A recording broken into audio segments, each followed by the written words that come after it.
You know that thing of starting your own business? So I went and got a boutique office in Lavington that had a couple of offices. I went to a bank and got some sales vans. You took a loan? Yes. To buy vans? For repping, for going to see pharmacies that will prescribe. And to deliver what they need. And what they need. I had an accountant and a secretary. A full setup. Full-fledged office. Just like you had in Bayer? Yeah, just like I had in Bayer. Just like Bayer. Yeah. Like you can tell it was a classic failure. I can tell. I mean, the corporate, when they start their own small business, that's exactly what they do. You want to mirror what you know, which is Bayer. Yeah, which is Bayer. Yeah. It was an epic failure. What? Failed. I lost money.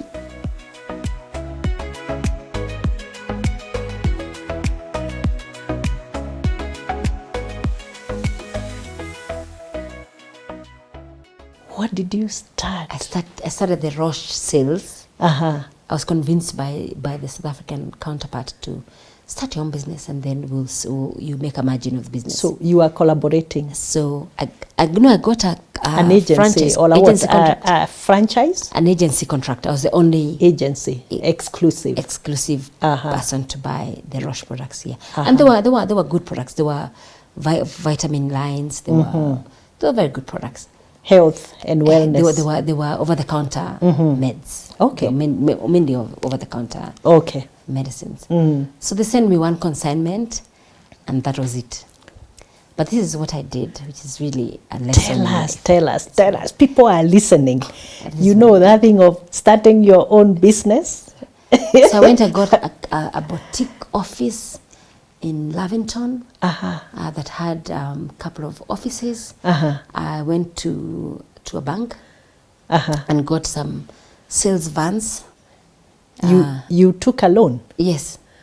To buy vans? Yeah. For distribution? You need vans for distribution? For repping, for going to see pharmacies that will prescribe. And to deliver what they need. And what they need. I had an accountant and a secretary. A full setup. Full-fledged office. Just like you had in Bayer? Yeah, just like I had in Bayer. Just like Bayer? Yeah. Like you can tell it was a classic failure. I can tell. I mean, the corporate, when they start their own small business, that's exactly what they do. You want to mirror what you know, which is Bayer. Yeah, which is Bayer. Yeah. It was an epic failure. What? Failed. I lost money. It was my business 101. What happened? Of course, you only have costs. The cost outlay, first of all, is too high. It's too high for a startup. I had done a budget, of course, because I was used to doing budgeting. Budgeting used to always be checked by somebody else. By finance. So, but I had done, these are sales we can make. These are the costs that will be there. But anyway, this sales I can make and more. This is so you know how you do the P&L downwards to up. This is what I want. These are the costs, and so I need to sell this much. I need to sell this to make this. And selling this much is easy. That's how many products. On this line, on this line. So, but the products never came, and I think either because of the timing, that's the time that I lost my dad, actually. I'm so sorry. And also is the time I was getting married. It was such a year. There was a lot happening. I just thought I'll be successful anyway. Because you've done very well in Bayer. And then I took long in this. Month 1, bad numbers. Month 2, bad numbers. In month 3 is when you see actually things are not working the way I thought. So I stayed for longer than I should have. I think I say about 9 months. So I owed the bank a lot of money, and I owed it was. Now the loan has reversed. That loan you are getting in Bayer without interest. No salary because reversed. Now you actually owe. You actually have a loan. I actually took the next with job. The bank. And the bank is different when you owe them money than when they owe you money. Wow. But anyway, I actually took the next job to pay debts for this business. You had to. Yeah, I had to. I have this principle that you be sad for 7 days. And then? After that, you now then... Figure it out. Figure it out. So do what you need to do. Cry, moan, complain, beat criticize. yourself. Yes. Then on the 7th day, say, okay, now that's over. Let's now start again. Let's start living again. So I got by the grace of God, I got a job with the IFC to do this turnaround work, this business transformation work for the investees. My interview was exactly this. I've just come from a very, very, very bad experience where my business failed. I lost a lot of money. I have totally failed. And they said, "Oh, really? How did you fail?" So I explained to them what I did, what the costs were, and then I was the candidate. Can you, Marion, summarize for us what went wrong at your business? What did you do wrong? What did you not do right? I did everything wrong. Or what did you do that caused the failure? The cost base was too high early, so I didn't check the balance sheet. Yes. And the cash flow. I didn't take that seriously. I just trusted that I would get the top line. You assumed. I was a super you are good person. Yeah, you are good at that time, but and you've always markets done are different. But also did not have a strong contract, a strong enough contract with your principal, with the principal, and also didn't think to add other principles because the selling skill is there, the people are there, but you can add different lines. It never occurred to you. Didn't occur to me at that time.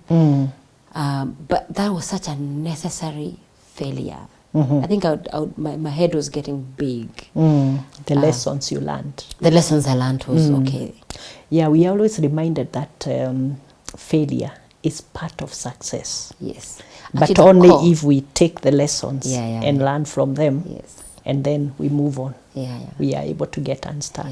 Yeah. I mean, I don't have to go fail so that you can learn. But it will come sometimes. But failure is going to come. It will come sometimes whether you want it or not. And sometimes it will come as heavily as it did for me. Yes, it was terrible. It was terrible. It was terrible negotiating with your landlord. And it just leaves you on a negative. Yes. Negotiating emotionally, financially. Yes.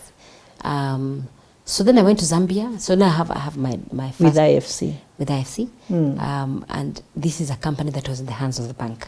Okay. This was exactly my company. They could not pay a loan or They couldn't pay their loans, the bank was in. And they were invested in it. So they were hiring people to come and... turn it around. Do the transformation and turnaround work. So I went in there with my heart because I had just gone through it. So my salary was guaranteed.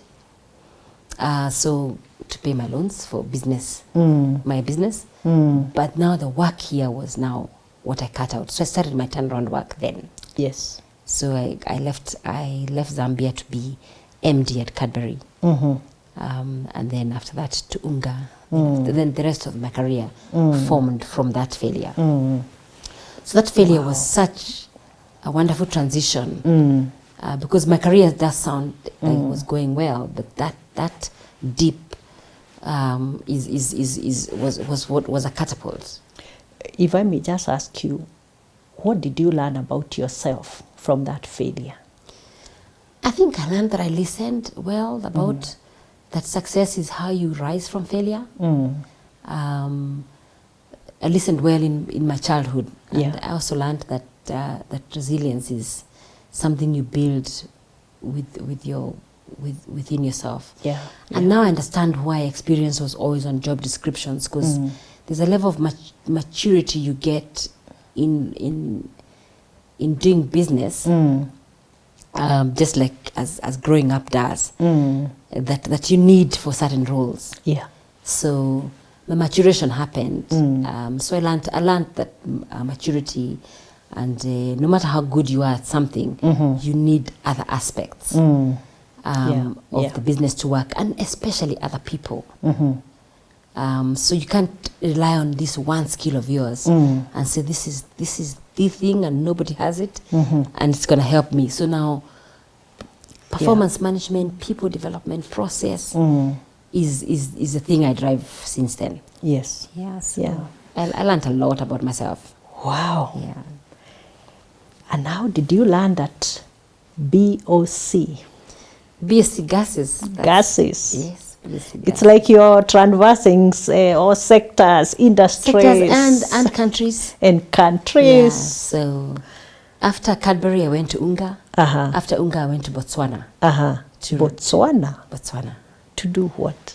To work for Parmalat, to the group Lactalis business. It was a turnaround as well. The business was just following on to what you're doing with IFC. With IFC, but this one was the Cadbury MD, Louise Cook, hired me to assist her with Parmalat. She had moved to Parmalat. Oh, I see. So she said to me, you come followed work for her. me. Then I said, I'm not moving Kenya. I'm now at Unga. Beautiful business, well run, governance going well. I've learned Kaizen now, and I've learned how work is done. So I'm now happy. Then he says, just come and try. And I went, just come and see the country. Yes. So I went to see this beautiful country with few people. And it's a long story, but we ended up there for 3 years. So after 3 years, I came back to Kenya, to Cadbury. I mean, to Kenya, to BOC Gases. BOC. Yeah. What was and the there was a gap motivation? in between You BOC. took a break? I worked for ACCA, the Association of Chartered Accountants. Okay. For a short time. In the executive, in their as the MD, as a Kenya manager. Or the MD? As MD. Okay. And then Bayer was looking for a CEO. So in the process of my Botswana work, we had been looking for a dairy acquisition in Kenya, and I'd met one gentleman who was doing distribution of some drinks, and I said, would you be interested in distributing dairy? And we had done a milk run, and he had said, Kenya's milk run is something else. It's not the South African where trucks just come in. Yes. This one is 1 liter here, 2 liters here. And I remembered my childhood, you all took it to the center, the milk got collected together. So milk collection is a different story here than it is in other places. So we then left it there, and I said to him, actually it won't work. I'll find my way back into another role. So this gentleman remembered me, and when he was asked about a BOC MD, he said, there's a lady I met. I just can't remember her name. My name is Marion. Nobody should forget the name Marion. Yeah. But he had forgotten. Remember. He couldn't remember. Yeah. But he described me, and I don't know what he described me as. In a way that somebody said, are you talking is it about Marion? Yes. Then said, yes. So they took a week to find my number, and then eventually we met. And they said to me, this business is this way. And I just loved the multi-industry. Because there's healthcare, there's the industrial. So I interviewed for the role, and I started my role as BOC. I didn't know COVID was going to happen in my time. And COVID was the lesson of lessons. I think being in healthcare, in government, and in gas distribution at that time was a test. I think it was a test for us, as it was for even bankers and other professions. Yeah. For everyone. For everyone. Yes. But for us, being at the center of life-saving missions was something I hadn't signed for, but something that I was prepared for. Yes. By my life anyway. Yeah. Maybe you need to explain what BOC does so that people can understand when you talk about being at the center of saving lives during COVID. Yes. They can understand. So BOC Gases is owned by is a global company. It's actually probably the biggest gas and engineering company in the world today. It's owned by the Linde Group, and BOC is involved. The Linde Group is involved in engineering solutions for any industry you can imagine. I think even this anything we're using here, cameras or has a gas input component. Phones have gas components that fridges and everything. That in fridges, food freezing, tires, tire making, flying in the planes. You always wonder how you fly and you don't lose oxygen when you're that high up. Welding gases. So BOC is involved in anything you can think of in the periodic table, if you remember your periodic table, they're involved in producing heavy gases from argon to helium. Yeah. To the lightest gases in helium. And those gases have different uses in different industries. So I quite liked that chemistry part of the business. Part of the business. And it's listed in the Nairobi Securities Exchange. So very well governed company. Yeah. So I was MD there for 4 years. Then I was moved to South Africa after COVID to take care of oxygen access in Africa. And it, hard as it was, it was also a very meaningful job. Yeah, because of the impact you are actually making. Yes. Yeah, even as it was a business. I discovered that actually the dispensary in your village, the dispensary in Kagad, probably has 1 cylinder of oxygen or not. So if you have like a bee allergy, or you have, let's say, unfortunately, a snake bite or something that needs oxygen. Oxygen, yeah. You're in big trouble if you can't make it to the level 2 or level 3. To the nearest center, yeah. Just the nearest high where level they have hospital, it, yeah. Where they have it. So I still feel quite passionate about that. So I went to South Africa to drive that. But I really worked hard during COVID to keep the hospital supplied. We started sharing oxygen like the way you share a cup of water, 2 tons here, 2 tons here for today. Tomorrow we'll bring you more.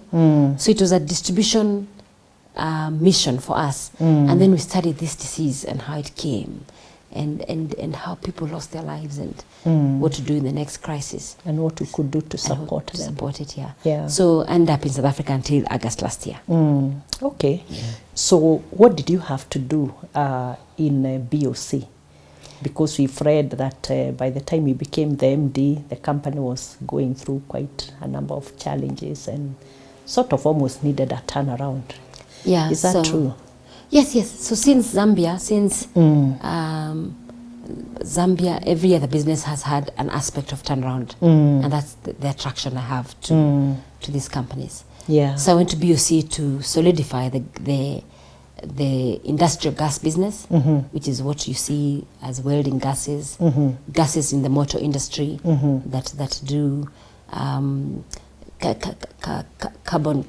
carbon welding, special welding, not wind welding, pure gases, cleaner gases, mixed gas, happy gases in hospital that are used in maternity wards, yes, and other different sorts of gas. So I went to sort of manage the balance sheet, because this is what you do. Improve the business processes, implement Kaizen, and increase the performance management, so that the reputation of the Kenya business can be higher in the region and higher globally, so we can get more funding in. And at that time, then BOC went through a potential acquisition. It's public information from Kabasin, and I was MD then. So that's what I did. I managed that business for that period, and moved it towards healthcare, towards engineering projects. So any gas piping of complex gases, the BOC team is probably the most experienced, or the people that work there have become most experienced wherever they've gone to. You have mentioned Kaizen and Lean quite a number of times. So what I would like you to do is to explain, for those who may not know exactly, what is Kaizen, what is Lean, and why is it important in a business setting? Yes. How do you apply it? Yeah. Okay, actually I have, and I use them interchangeably because they probably mean the same thing. Kaizen is a Japanese word that means change for good. Change for good. Yeah, it's on the back of continuous improvement. And continuous improvement is a methodology of running a business that says to you, improve every day. Yeah.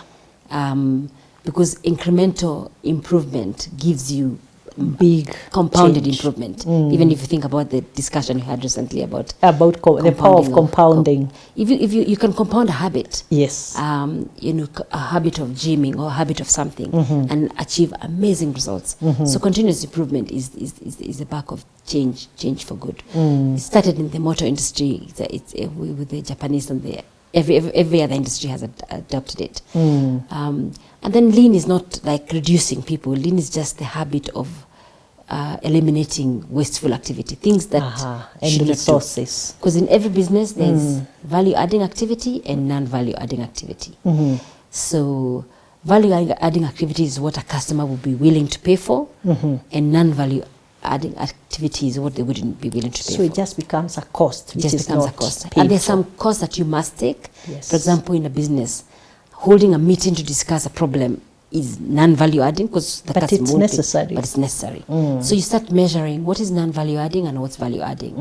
And the real start of lean is actually elimination of waste. And the value of lean is so high. I mean, I've done in Cadbury with Balance Scorecard, Six Sigma, all transformational tools. But the one that I love the most is Kaizen. Because of how far down you can take it in the organization. In the organization. Yeah, so, and the base of every lean process is your housekeeping and your standard work. And housekeeping is on the back of 5S. Even in your house today, you sort things out, then you separate them, you set them in order, and then you create a cleaning schedule. You clean after you've reordered your room, then you standardize that, then you sustain. So today in the morning you did 5S. Yes. You woke up, maybe prayed, showered, hopefully. Yeah, I did. I did. Then you brushed your teeth or went for breakfast and brushed your teeth. Yes, one or the other. So first. you've standardized your morning routine. The routine is standardized. And many posts have practiced Kaizen, but they don't really call it that. But you do it on a daily basis. You do it on a daily basis. Okay. In fact, if you go to your kitchen today, you've standardized. You know where your cups are, and if they are moved, you remove it from there. Yeah, you can have a fit. Yeah, no, I can't cook. Yeah, you can't. Yeah. You can't cook. Yeah. That's standardizing, and that's what it does. So in a business, it's the base of any Kaizen. And when I go in to a business, I can tell whether this business is doing well or not. Or not. Based on the movement of people and the way the office is ordered and the standardization or the look of it. Yes. Even I look at you today, I know you'll be successful. Because the way you organize yourself. The way you organize yourself. Around various things. And so lean is a big topic. There's many tools that you can use in transformation of your business. And this is what I want to do. Okay. To support businesses or work in businesses that adopt practice like those, and not to remove the ones that are there, because every multinational has a performance management system. You start in the beginning of the year, you set goals, then you review them in June, then you review them in December. But lean encourages you to do continuous improvement. It's not an event. It's not an event. It's a daily thing. You should never hear that you're a non-performer in December. You should be told, can you work on this? January feedback is there. And also, and also it fits my personality because I like to work and to help. Every other step. Did I do the right thing? Can I do better? Can I do better? And then incremental change. So so that's what lean is. No, this is good because when you hear things like Kaizen or lean, a lot of us think that it's for those multinationals and the very big entities. Oh yeah, they can afford those big consultants and all that. So are you telling us that this thing is for all of us? Yes, it's a mandatory thing for all of us here are doing it even now. Even our conversation today has used a methodology from the start to career, and the progression, to the things that I'm passionate about. So, and I think lean is an urgent requirement in every beginning business or even a mature business to implement processes that you can transfer. Because what lean is actually a competitive advantage. Yes, for any size of business. Or any size of business or any person. So if you today ask you, where's your certificate of incorporation? And you take 2 weeks to find it. It's a problem. There's a problem. So, and that gives you a lot of tension and a lot of tense transactions with me because I keep saying, it's your and you can't find and you this. can't find Will it. you be able to deliver to me what I need? This filing of tax returns, a good example. This June.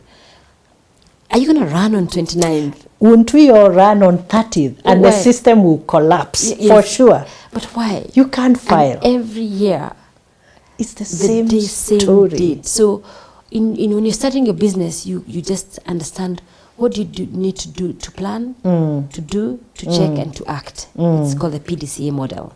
So lean is on the back of that, and plan, do, check, and act. Yes. So everything you're doing, plan for it. You know, like today we planned for it. Yeah. Then we do And do we this. prepared. And then we check what we've done. Yes. Then we act. We have to act. Yes. We have to post. At the end whatever. of the day, an action has to happen. Then if it doesn't work, you go back. You plan, why didn't it work? You do something different. You check that it's going well. Then you act. So Yes. the PDCA model is what I hope I can put in every business or in every person's heart. And even everybody who you come across. So lean, Kaizen especially is for everybody. And it's an urgent, I actually wonder how companies operate without a process that everybody understands. Yes, right from the lower levels and all the way to the top. All the way to the top. And then if you want to cascade your goals from the top to the bottom, you use a lean tool that helps people understand, okay, we want to do this in this product. Why? And how does a cleaner come in? How does it, everybody. How do you practice it? So then you honor your employees by giving them your expectations. So actually lean is on, the model that I have is on 3 pillars. One is continuous improvement, like do your work better every day. And the other one is the respect for people pillar. There's many tools on how you show people respect. And the biggest one is just tell them what you expect. What the expectations are, and then give them an enabling environment. And give them the tools to do the work. To do, and the tools of training. And then give them the skills and train them. Where they require and listen to the and when they do idea generation, listen to the ideas. Yes. Because that's the only way businesses transform. Wow, you've So broken it down so well. Even me, I've understood it today. Yes. You know, when I tell my people here, don't tell me that electricity is due today, it's going to be cut off. Yeah. Because we've had that bill all this time. So why tell me, and you're looking for me frantically, I'm in a meeting. Yeah. Oh, I'm looking for you because we have to pay this thing, otherwise we'll be cut off. Yeah. Why couldn't we do it yesterday? Yeah. And how does that make you feel? It makes you feel like you can... It's stress. It's stress. It's stress for everyone. Yeah. Or even in my class, I facilitated a course at Strathmore Business School, and I always tell the ladies, open your handbags, because have you seen women in car parks looking for 5 minutes. Car keys, yeah. Yes. So why don't you standardize where you put your car keys inside your handbag? That one place. That one, so that you reduce the stress. There's so many other things that are going to stress you. Don't add them. Yeah, unnecessarily. and some will come without notice. And if your handbag is so full, what is inside? Yes. Potatoes. What is inside? So just arrange your day and your bag in a way that works for you, so that so you're practicing lean. You're doing lean every day. The people who set up this room, they know how they fold the equipment. I mean, if they just threw it away, they wouldn't be able to use it tomorrow. Yes. So they've standardized their way of coming, but they haven't really thought about it. So spread that to the last person. Yes. And then you have an easier life, because problems of life are going to come. Don't add them. You don't need any more. You don't need any more. There are already so many. Yeah. Wow. So this is the passion that I'm beginning to talk about now. Yeah. Because every time I go and say, have you heard about value stream mapping? Have you heard about in inventory management? You know, or have you heard about, that you can keep no stock? They say no. You have to buy. How is that possible? We have to buy enough for the year, enough toilet paper for the year. I think. Yes. Enough toilet paper for the year. You don't have to. Yeah. Even your own shopping. Yes.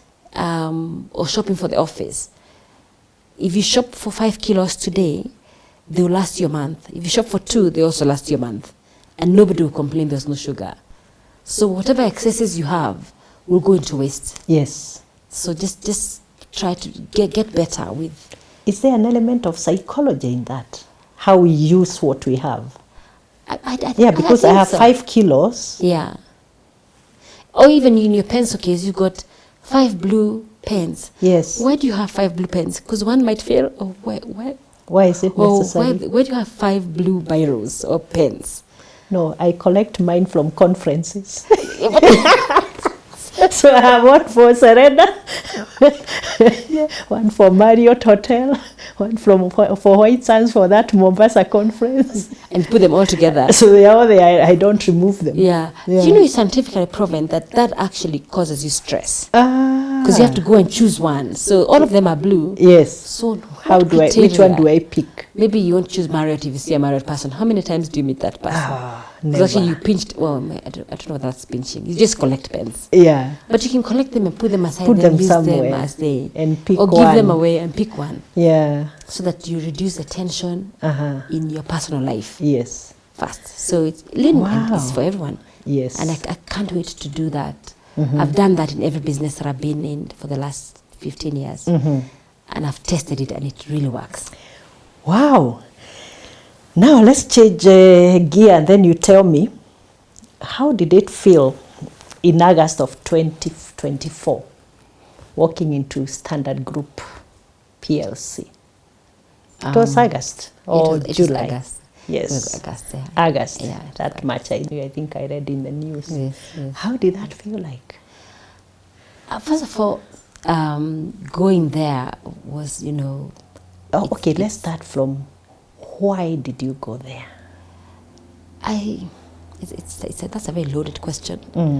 So I'll give you the long version of the story. No, I'm asking this because it's totally different from what you were doing before. That's a good question. So any business, whether it's in chocolate making, industrial gases, dairy, association of accountants, product or non-product, a business is a business. A business has its outcomes. The basics are the same. They want to sell something at a margin, profit, efficiency, and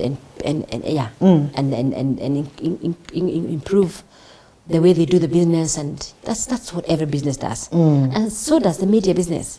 It's a business. But the media business has an added aspect of visibility and the situation in the country. So Kenya, I think it's not a secret, it's very political. So when you join a media business, you actually join a conversation that you know of, but you don't know how much you get involved in. But it's happening all over. It's happening all over. And even at home right now, in your own house, you're already a politician. Yeah, there's a conversation. There's some things you tell your gardener that you don't tell your house guy. You politic. You do a couple of conversations. You don't really call a meeting and say today the compound is fine. You don't really do that. You just sort of manage through. Yeah. So this business, like any other business, is in a crisis. The media one mostly because of disruption in the way communication happens. Since the telephony age came, digitization is happening. AI is happening now. In fact, I'm adding AI to my Kaizen work so that I can simplify this Kaizen habit to the young people that are coming through. So I joined the Standard on the back of the business is in trouble. The balance sheet is public. The cash flow is public. Yeah. So let me see if I can how successful Kaizen can be, or continuous improvement can be in a service industry that is also trying to survive in a disruption. This is just like, let me take the challenge. You never waste a crisis. Yeah. A huge crisis. Yeah. Let me take the crisis. But I had a personal reason. I wanted to come back home.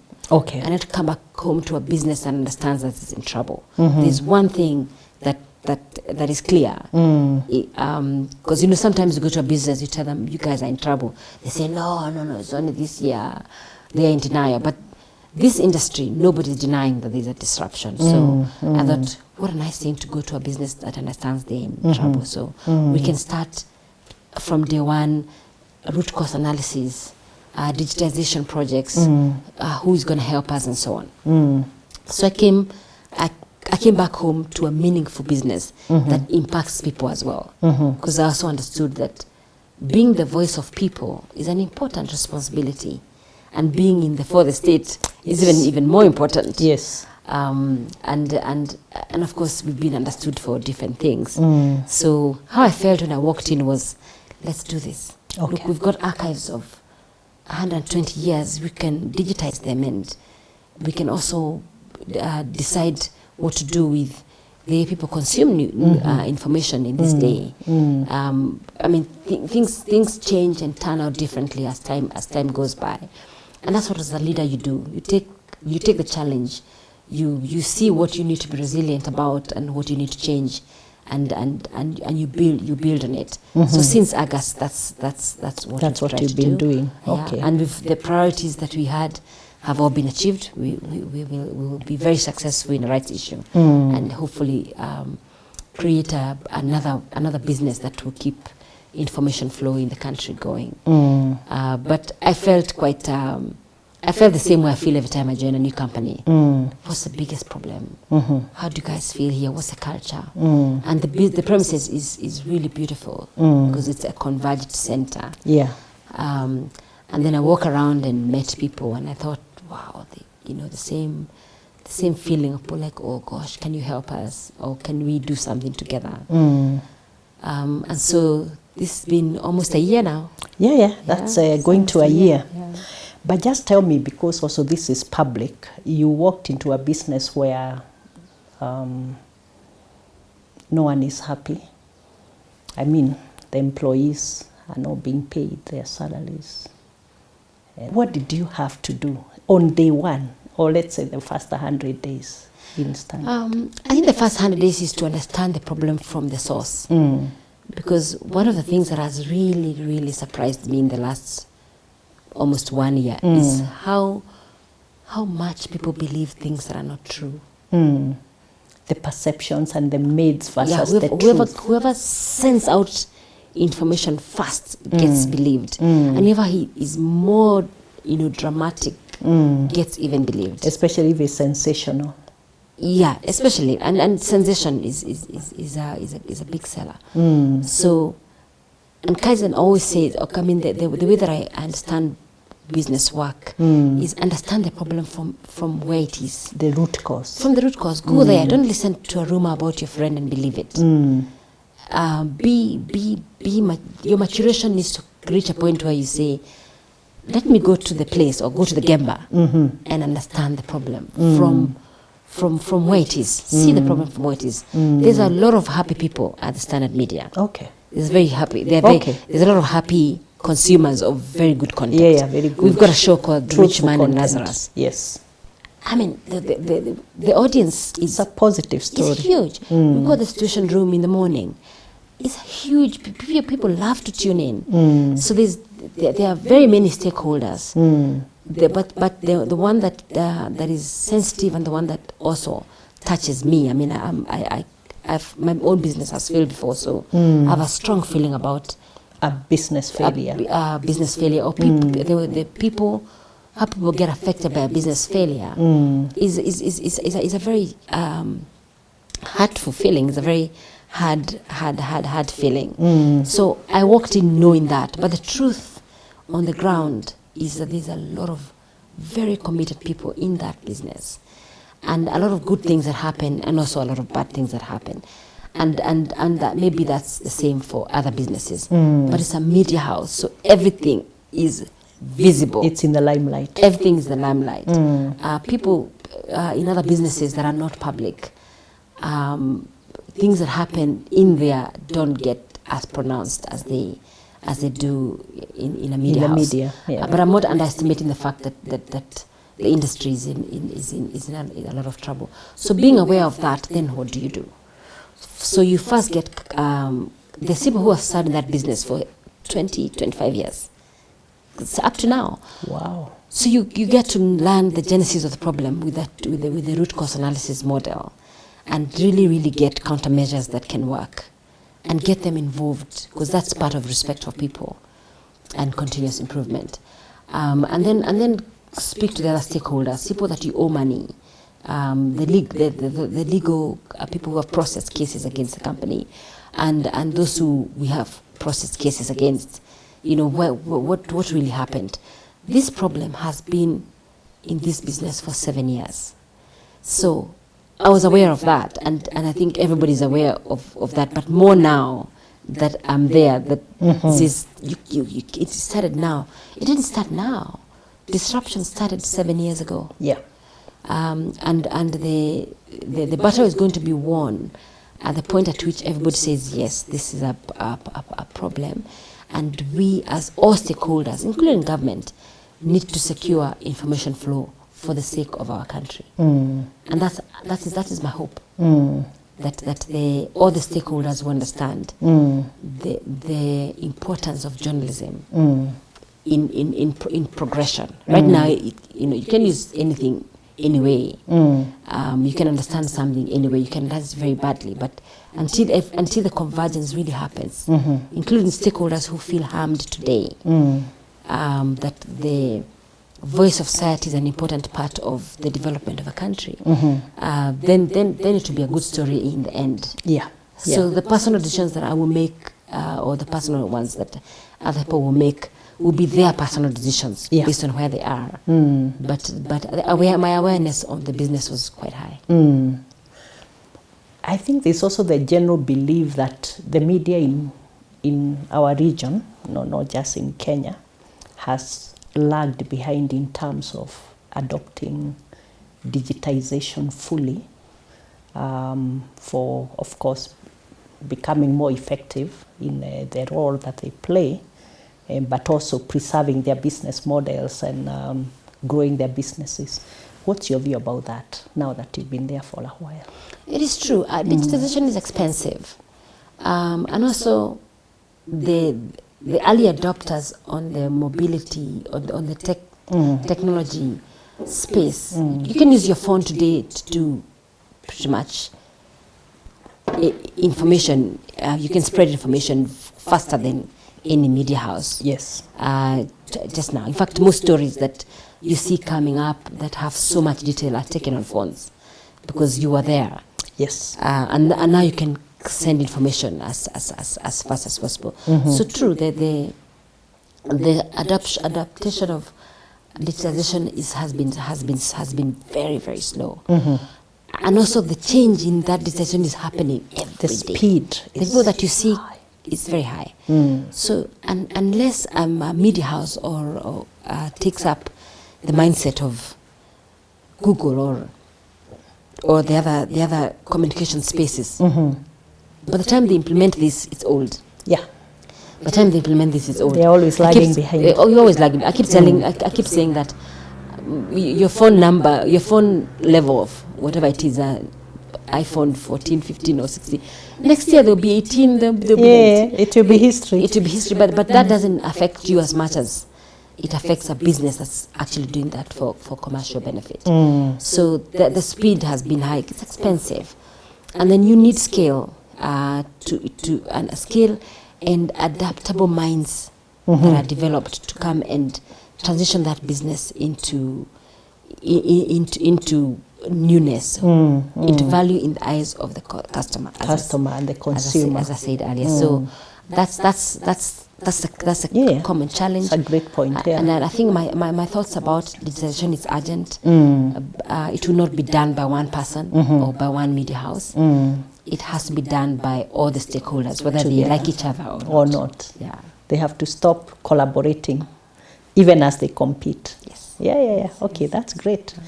You're watching The Executive Table with me, Mary Wamai, and we have Marion Gathoga Mwangi with us, the Managing Director and CEO of Standard Group PLC. Keep watching.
younger women who are rising. Yes. Some of them seem to be having a challenge with that aspect of how do I balance it all? It's linked to who I am. Is don't give up anything if you don't want to. Integrate things, and don't waste an opportunity or a crisis. You're not created in life to suffer.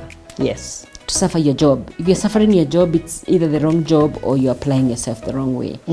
Especially when it comes to going abroad, because that has been asked of us many times, or going to another county, or changing a job to another location. From one location to most women will say, I don't want to move. My family is here. So you always have to ask yourself the question, by saying no to this, I am saying yes to what?